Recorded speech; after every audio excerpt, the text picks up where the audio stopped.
Hello learners, मैं आपका अपना doctor Ram Shukla. I hope आपने मेरी पहले की जो मैंने होम्योपैथी मेडिसिन के माइंड के ऊपर वीडियोस बनाई हैं वो देख ली होंगी। यदि आपने अभी तक वो नहीं देखी हैं तो आप उन्हें देख सकते हैं ये वीडियो ख़त्म होने के बाद। अगली होम्योपैथी मेडिसिन जिसके माइंड के बारे में हम जानेंगे वो है बेराइटा कार्ब। ये बेराइटा कार्ब को यदि आप एक शब्द में समझें तो हम उसको बोल सकते हैं इमैच्योर। बेराइटा कार्ब बहुत ज़्यादा इमैच्योर होता है और उसकी ये इमैच्योरिटी फिजिकल और मेंटल लेवल दोनों पर ही दिखाई देती है।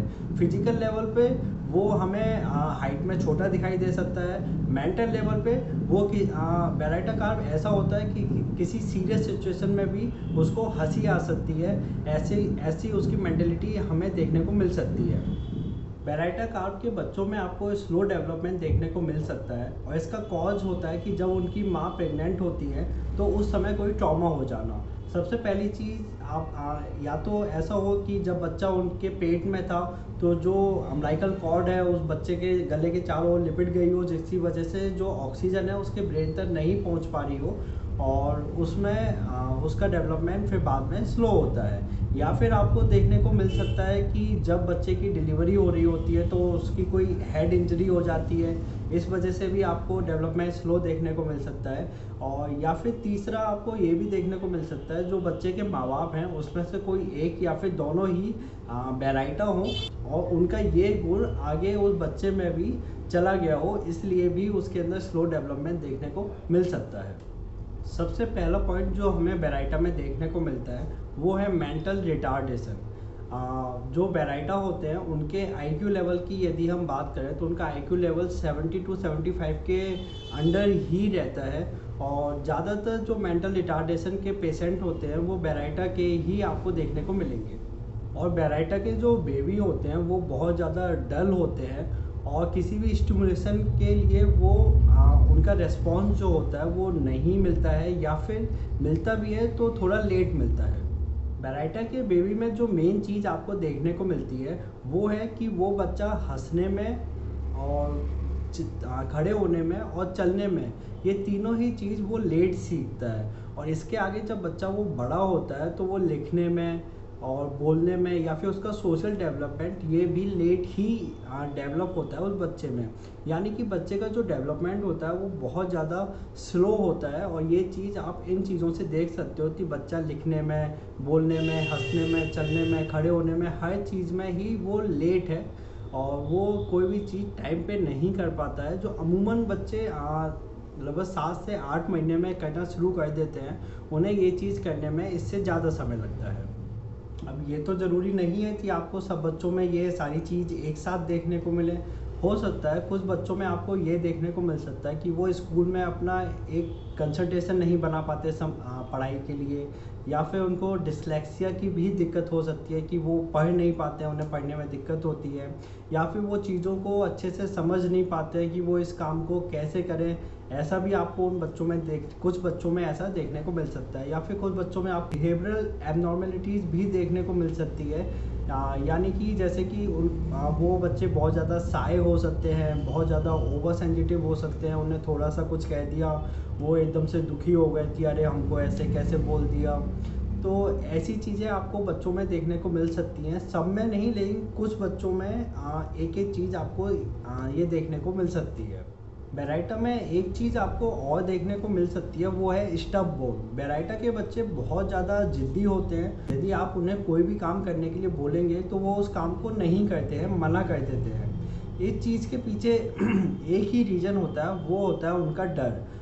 उनको ऐसा लगता है कि वो एक दुनिया में कोई भी काम करने के लिए सक्षम नहीं है। ऐसी उनको उनके अंदर से फीलिंग आती है, जिसकी वजह से जब भी उनको कोई काम करने के लिए कहा जाता है वो उस काम को करने से मना कर देते हैं। बेराइटा के सभी बच्चे अनइंटेलिजेंट हो ऐसा तो ज़रूरी नहीं है। कुछ बेराइटा आपको ऐसे भी देखने को मिलेंगे जो कि एक नॉर्मल लेवल के इंटेलिजेंट होते हैं, लेकिन जो नॉर्मल लेवल के इंटेलिजेंट बच्चे होते हैं उनके अंदर भी लिखने की, बोलने की कोई ना कोई दिक्कत उनके अंदर भी रहती है। लेकिन जो नॉर्मल इंटेलिजेंट बच्चे हैं वो अनइंटेलिजेंट बच्चों से ज़्यादा परेशान रहते हैं अपनी लाइफ में, और उसका रीज़न यही होता है कि वो जो उन्हें दिक्कत है, मान लो लिखने में यदि उन्हें कोई दिक्कत है तो वो इस चीज़ के प्रति अवेयर होते हैं और इस चीज़ को सोच कर वो परेशान रहते हैं। लेकिन जो अनइंटेलिजेंट होते हैं, यदि उनको लिखने में कोई दिक्कत है तो इस चीज़ के लिए तो वो अवेयर होते ही नहीं है, तो उनको इस चीज़ से कोई फ़र्क ही नहीं पड़ता है। तो जो नॉर्मल इंटेलिजेंट बच्चे होते हैं वो बेराइटा के अनइंटेलिजेंट बच्चों से ज़्यादा परेशान रहते हैं इस चीज़ के बारे में। जब हम ऐसे बच्चों में बेराइटा मेडिसिन का यूज़ करते हैं तो बेराइटा मेडिसिन के इस्तेमाल के बाद वो ऐसे नॉर्मल इंटेलिजेंट बच्चे जो होते हैं जिनको बोलने या लिखने की दिक्कत होती है वो उनकी सही होने लगती है धीरे धीरे। दूसरी चीज़ जो हमें बेराइटा में देखने को मिलती है वो है डलनेस। बेराइटा के बच्चों में डलनेस बहुत ज़्यादा देखने को मिलती है। डलनेस से मेरा मतलब है कि वो किसी चीज़ के प्रति रिस्पॉन्स नहीं करते हैं, या उन्हें कोई काम करने के लिए दिया जाता है तो वो उस काम को करने से मना कर देते हैं। उनकी एनर्जी बहुत ज़्यादा लो देखने को भी आपको मिल सकती है, और ऐसा आपको ज़्यादातर एडोलसेंट की एज में देखने को मिलता है। एडोलसेंट की जो एज होती है वो 13 से 17 साल के बीच में बच्चों की होती है, और इसी एज में आपको डलनेस ज़्यादा देखने को मिलती है। इस डलनेस का यदि आप कुछ पता लगाना चाहेंगे कि ये डलनेस उन बच्चों में क्यों है, तो आप ये नहीं पता लगा सकते, क्योंकि उन बच्चों के ब्रेन में कोई इंजरी आपको देखने को नहीं मिलेगी। वो बच्चे बस सिर्फ डल होते हैं, चीज़ों के प्रति निराश होते हैं और बहुत ज़्यादा ज़िद्दी होते हैं। ऐसे डल बच्चों को माँ बाप को संभालने में हमेशा दिक्कत आती है, क्योंकि वो अपने माँ बाप की कोई बात नहीं मानते हर चीज़, और वो यदि उनको कुछ भी करने के लिए बोलते हैं वो बच्चे उस चीज़ के लिए मना कर देते हैं। जब भी आप ऐसे बच्चों की केस टेकिंग लेते हैं तो ऐसे बच्चे आपको सिर्फ एक ही शब्द में अपना जवाब देते हैं, और आपको उन बच्चों की केस टेकिंग करते समय ऐसा लगेगा कि वो बच्चा डिप्रेस है, किसी चीज़ से परेशान है, लेकिन ऐसा होता नहीं है, बस उनमें ऐसी चीज़ देखने को आपको मिलती है। जब भी हम डलनेस की बात करते हैं तो हमारे माइंड में बेराइटा के अलावा 2 मेडिसिन और आती हैं। पहली मेडिसिन है सल्फ़र और दूसरी है कैलकेरिया। बेराइटा के अलावा सल्फ़र में भी डलनेस मिलती है और कैलकेरिया में भी डलनेस देखने को मिलती है, लेकिन जो बेराइटा की जो डलनेस होती है वो कांस्टेंट कंटिन्यू बनी ही रहती है, उसका कोई कॉज नहीं होता है। जो सल्फ़र की डलनेस होती है वो उसकी तभी तक रहती है जब तक उसको कोई काम करने में इंटरेस्ट नहीं जागता है। जैसे ही उसका किसी काम करने में इंटरेस्ट जागा वो उस काम को करने में लग जाता है, और जैसे ही उसका वो काम ख़त्म हो जाता है वो सल्फ़र वापस से अपनी डलनेस वाली स्टेज में चला जाता है। जबकि कैलकेरिया की जो डलनेस होती है वो हमेशा उसके घर पर दिखाई देती है।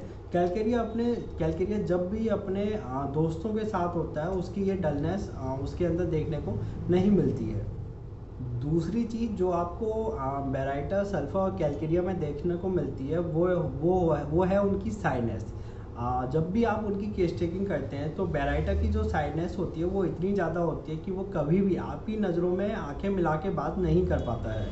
जबकि जो सल्फ़र होता है वो अपने में कॉन्फिडेंट होता है, उसके अंदर साइनेस नहीं होती है, वो आपकी आंखों में आंखें डाल के बात करता है। और जो कैलकेरिया की साइनेस होती है वो भी ज़्यादा होती है, लेकिन बेराइटा की तुलना में कम होती है। अच्छा, हमने बेराइटा में एक चीज़ जानी थी कि जो बेराइटा होता है वो जब भी आपको आंसर करेगा वो 1 वर्ड में करता है, 1 या 2 शब्द में ही अपना आंसर ख़त्म कर देता है। यही चीज़ आपको नेट्रम म्यूर में भी देखने को मिलती है। नेट्रम म्यूर भी 1 या 2 शब्द में अपना आंसर ख़त्म कर देता है, लेकिन दोनों में एक ही अंतर सिर्फ ये देखने को मिलता है, जो बेराइटा के बच्चे होते हैं उनको बोलने, पढ़ने, लिखने में दिक्कत होती है, जबकि नेट्रम म्यूर को ऐसी कोई भी दिक्कत नहीं होती है। तीसरा पॉइंट जो हमें बेराइटा के अंदर देखने को मिलता है वो है लैक ऑफ रिफाइनमेंट। आपने अक्सर देखा होगा कि जैसे जैसे हम अपनी उम्र में बड़े होते जाते हैं हम एक अच्छे इंटेलेक्चुअल हो जाते हैं और सोशली मैच्योर होते चले जाते हैं, लेकिन इन्हीं दोनों चीज़ की बेराइटा में कमी देखने को आपको मिलती है, और इसी को ही लैक ऑफ रिफाइनमेंट कहा गया है। इस चीज़ को आप एक एग्जांपल के थ्रू समझ सकते हैं। मान लीजिए कोई लेडी है और वो रेस्टोरेंट में खाना खाती है या अपने घर पे खाना खाती है। जब भी वो खाना खाती है वो खाना अपने कपड़ों पे गिरा लेती है। ये ऐसा वो करना नहीं चाहती है, लेकिन ऐसा उसके साथ हमेशा हो जाता है। तो इस चीज़ को हम लैक ऑफ रिफाइनमेंट में देख सकते हैं। अब ऐसा ज़रूरी तो नहीं है कि जितने भी बैराइटा होते हैं उन सबकी सोशल स्किल कम ही होती है। कुछ ऐसे बैराइटा जो कि एक नॉर्मल इंटेलिजेंट होते हैं, उनकी सोशल वो अपनी सोशल स्किल को अच्छा कर लेते हैं। और लेकिन उनके अंदर एक चीज़ आपको देखने को मिलती है और वो है साइनेस की। लेकिन एक और चीज़ आपको उनमें देखने को मिलती है और वो है साइनेस। और ये साइनेस उनके अंदर भी एक हंसी के रूप में दिखाई दे सकती है। मान लीजिए कोई सीरियस सिचुएशन है, उस सीरियस सिचुएशन में भी उनके चेहरे पर एक हल्की सी हंसी आपको कभी कभी दिखाई दे सकती है।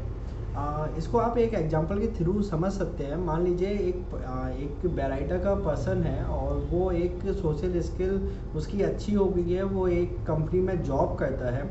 और लेकिन जब भी उसका इंटरव्यू देने का नंबर आता है, वो इंटरव्यू के बीच में उसको हल्की हल्की हंसी आती रहती है। तो ये उसकी साइनेस को दर्शाता है, ये उसकी नर्वस लाफ्टर है जो कि देखने को मिलता है। और ये हर बैराइटा के अंदर साइनेस आपको देखने को मिलता ही है, चाहे बैराइटा कितना भी सोशल स्किल हासिल क्यों ना कर ले। आई होप आपको बैराइटा का पहला पार्ट पसंद आया होगा, जिसके अंदर हमने बैराइटा के 3 पॉइंट के बारे में अच्छे से जानकारी ले ली है। जिसमें पहला था mental retardness, baryta mental retard होते हैं। दूसरा पॉइंट था डलनेस, जो बैराइटा होते हैं वो बहुत ज़्यादा डल होते हैं, बहुत ज़्यादा ज़िद्दी होते हैं।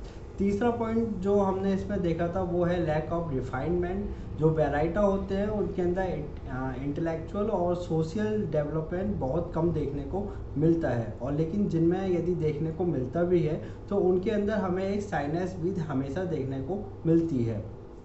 आपको ये वीडियो कैसा लगा आप नीचे कमेंट करके बता सकते हैं। यदि इसमें कोई भी पॉइंट आपकी समझ में नहीं आया हो तो आप उसे नीचे कमेंट करके वो भी बता सकते हैं। बाकी आप चैनल को सब्सक्राइब कर लीजिए। मैं बैराइटा का दूसरा पार्ट जल्द ही लाऊंगा। Thank you.